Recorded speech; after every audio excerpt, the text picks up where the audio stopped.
Ya. This meeting is being recorded. Assalamualaikum warahmatullahi wabarakatuh. Selamat pagi dan salam sejahtera bagi kita semua. Perkenalkan saya Tuti Mutia MMM yang akan memandu acara pada hari ini.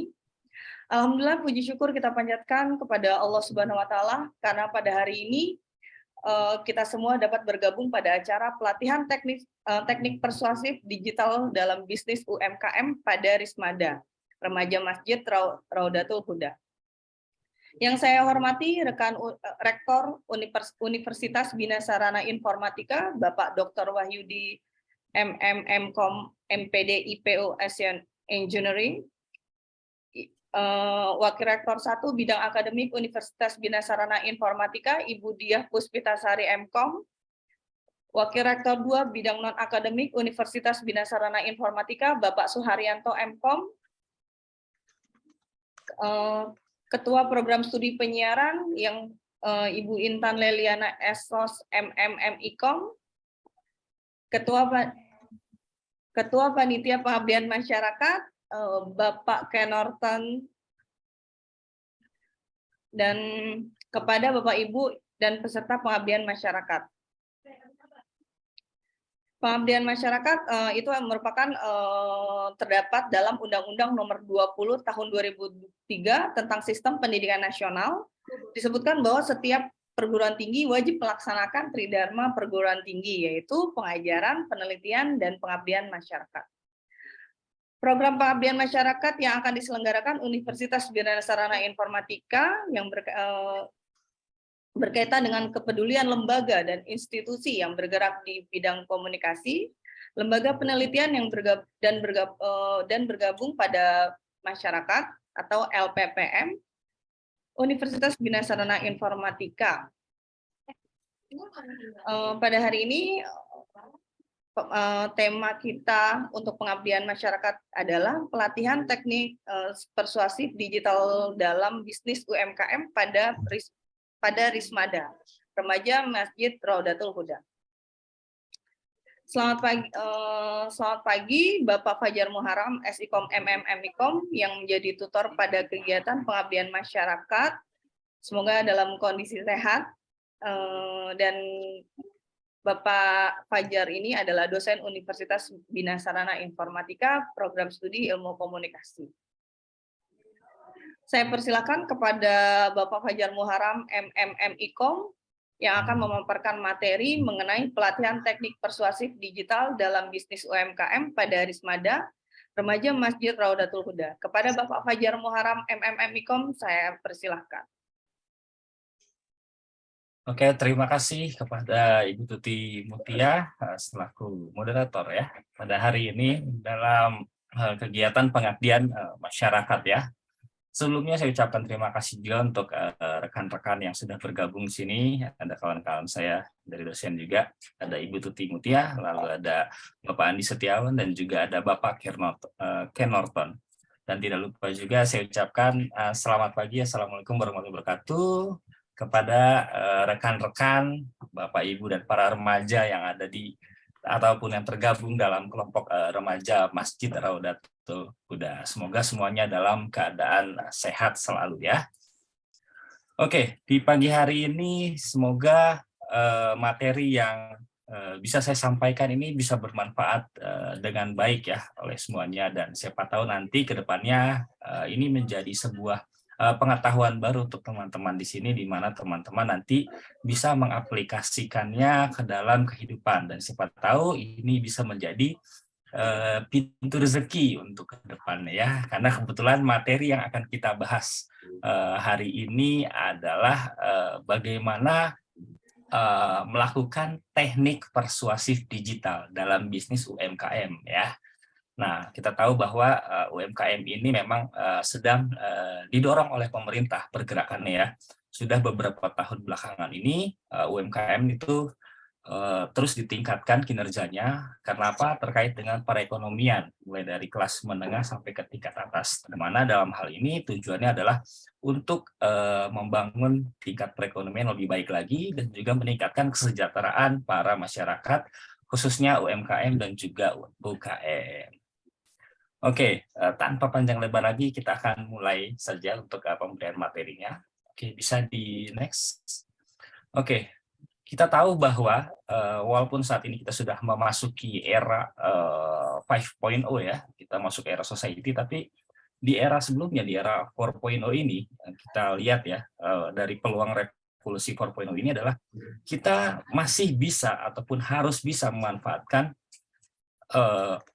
apa saja yang memang menjadi tren pada era 4.0 ini.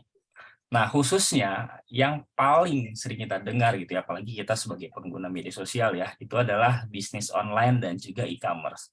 Mungkin teman-teman di sini sering mendengar ya, bisnis online ataupun e-commerce, atau juga teman-teman di sini ada yang sedang bergelut dalam e-commerce ataupun bisnis online ini, di mana teman-teman mulai melakukan perdagangan secara digital ya, ataupun online di beberapa platform online ya.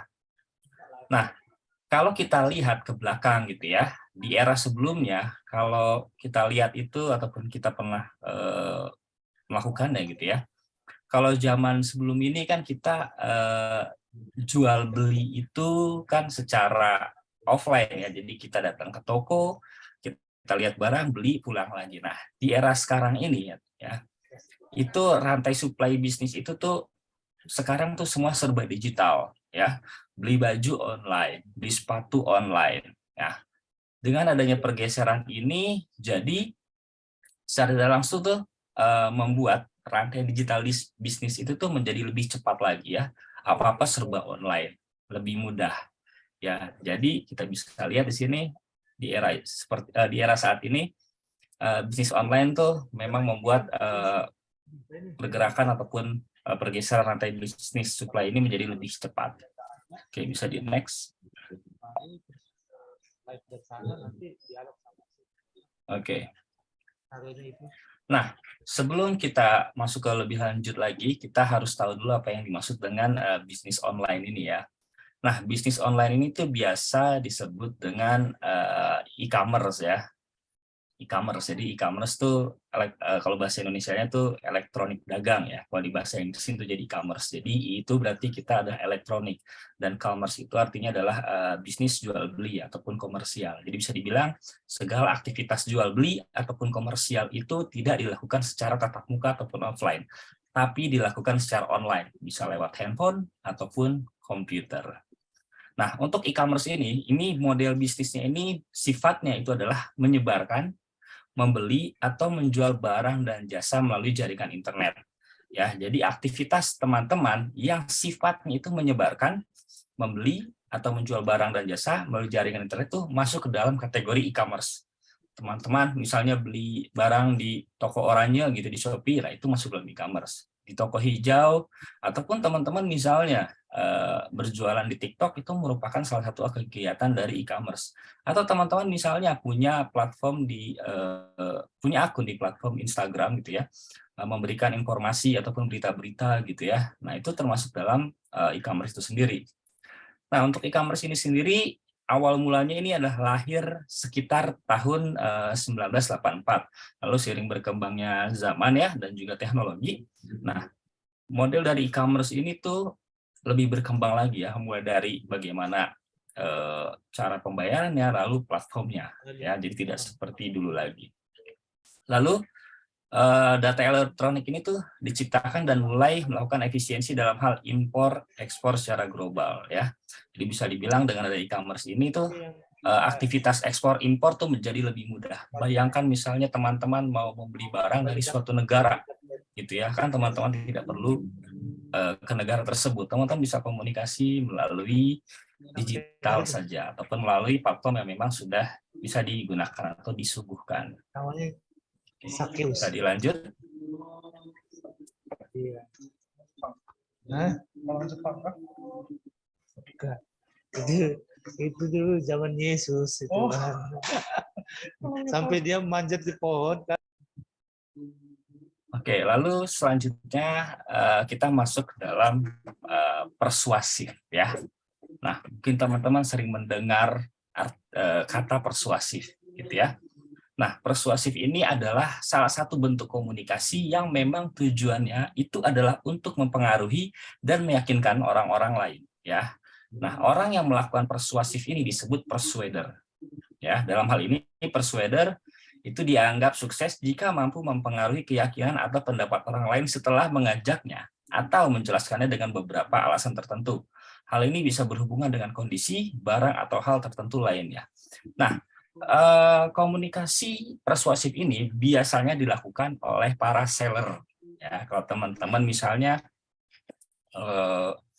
jalan ke suatu tempat, lalu ada marketing ataupun sales gitu ya datang menawarkan suatu produk atau barang. Nah, bentuk komunikasinya itu biasa bersifat persuasif karena mereka mencoba pertama mengenalkan produknya, menawarkan kepada kita dan meyakinkan bahwa produk tersebut memang dibutuhkan oleh kita ataupun bisa digunakan dan serta juga biasanya seller itu menjelaskan keunggulan-keunggulan ya dan juga membandingkan dengan produk kompetitornya.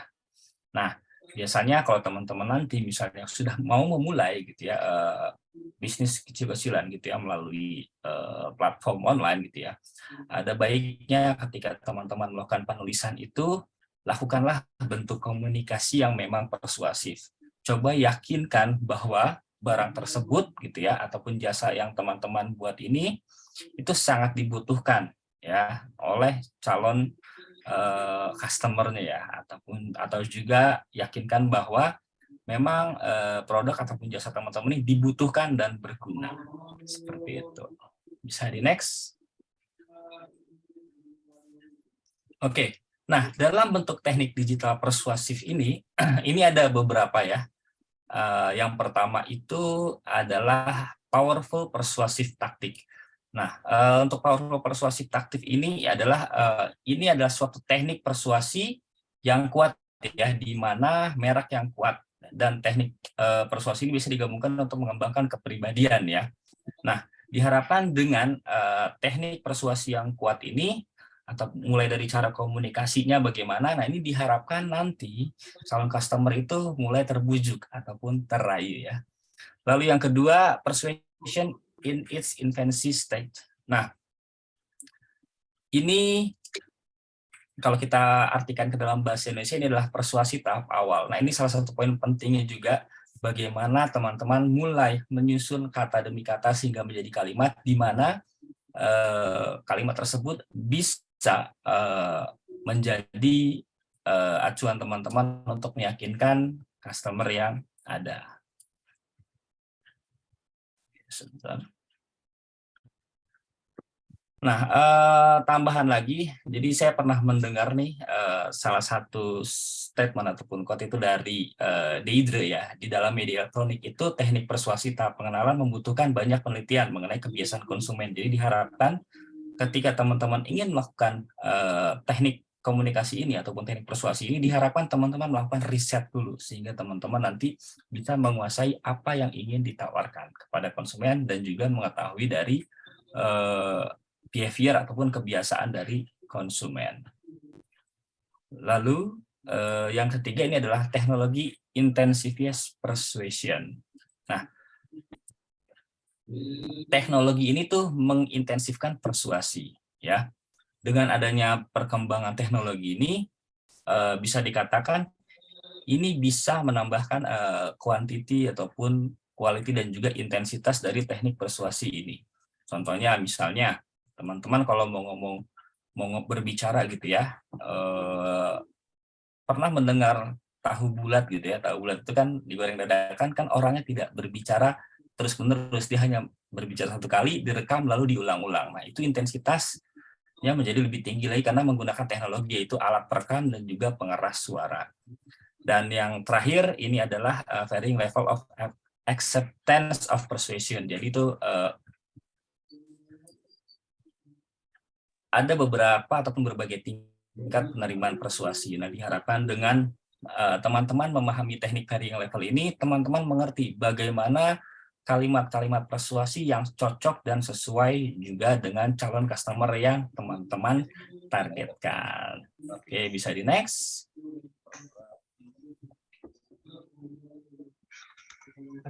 Oke, Kira-kira seperti itu materi yang bisa disampaikan. Semoga materi ini bisa berguna untuk teman-teman semuanya. Terima kasih. Assalamualaikum warahmatullahi wabarakatuh.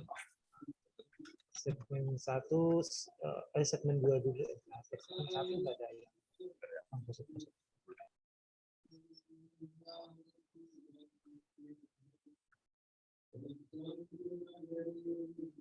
Terima kasih kepada Bapak Fajar Muharam MMMIKOM atas pemaparan materinya yang sangat menarik. Banyak sekali UMKM yang mengembangkan usahanya menggunakan teknologi berbasis internet ya, seperti membuat website untuk melakukan digital marketing sampai melakukan pemasaran digital dengan menggunakan iklan di internet. Oke, alhamdulillah kegiatan hari ini telah selesai. Saya ucapkan terima kasih kepada Rektor Universitas Bina Sarana Informatika, kepada Kaprodi Penyiaran Universitas Bina Sarana Informatika, dan kepada tutor kita pagi hari ini, Bapak Fajar Muharam MMIKOM, kepada seluruh tim panitia pelaksanaan pengabdian masyarakat. Saya ucapkan terima kasih. Mohon maaf apabila dalam pelaksanaan acara hari ini masih terdapat kekurangan. Saya undur diri. Sampai jumpa pada kegiatan berikutnya. Saya Tuti Mutia MMMIKOM. Mohon undur diri. Wassalamualaikum warahmatullahi wabarakatuh. Waalaikumsalam warahmatullahi wabarakatuh.